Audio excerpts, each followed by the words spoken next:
Indeed, he has. Let's bring in former Deputy National Security Advisor during President Trump's first term, KT McFarland.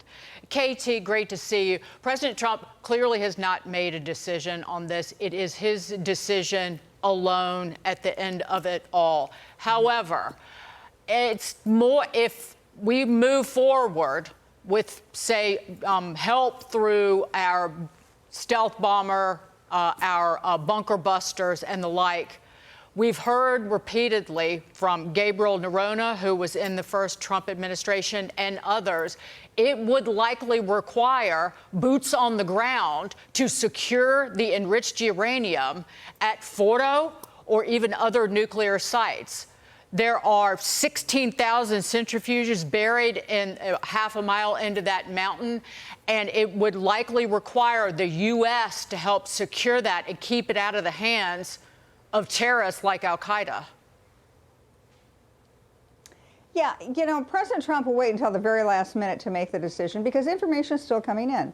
You know, just as of yesterday, Iran is now completely defenseless. Israel controls the skies over Iran. They have no missile defense system. They have no way of defending themselves. Israel's taken out most of the missile launchers in Iran.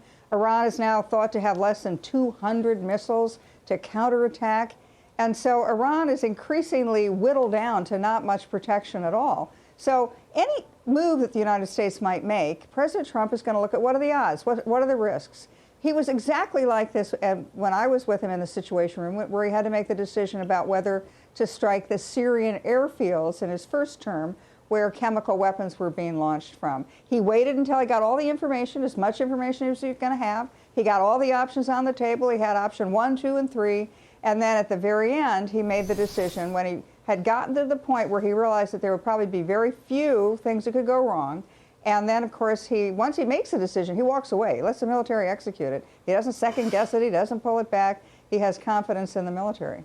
KT, there's a divide, even among Republicans, a divide between the hardliners, the gung-ho folks like Lindsey Graham, who's saying go in no matter what, almost no holds barred.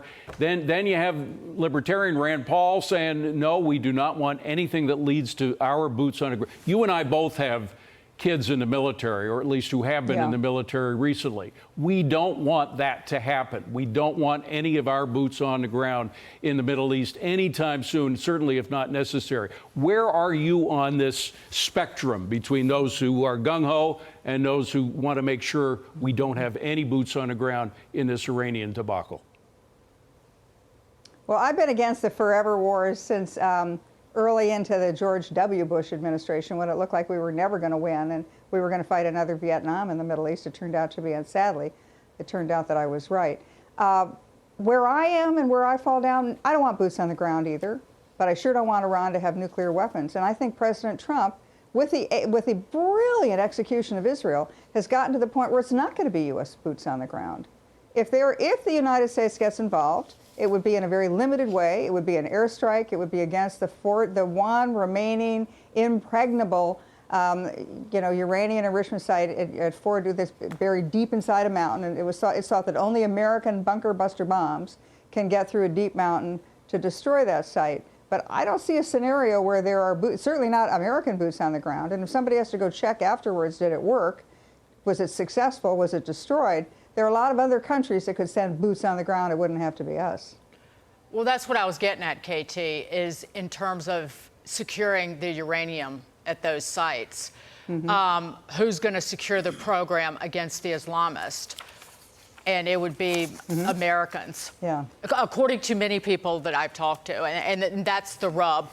But where does this leave us? I've heard so many people, and the reason I push back is because the way it's starting to sound is everything is going in one direction. Now, from people on TV who are in the media for a living.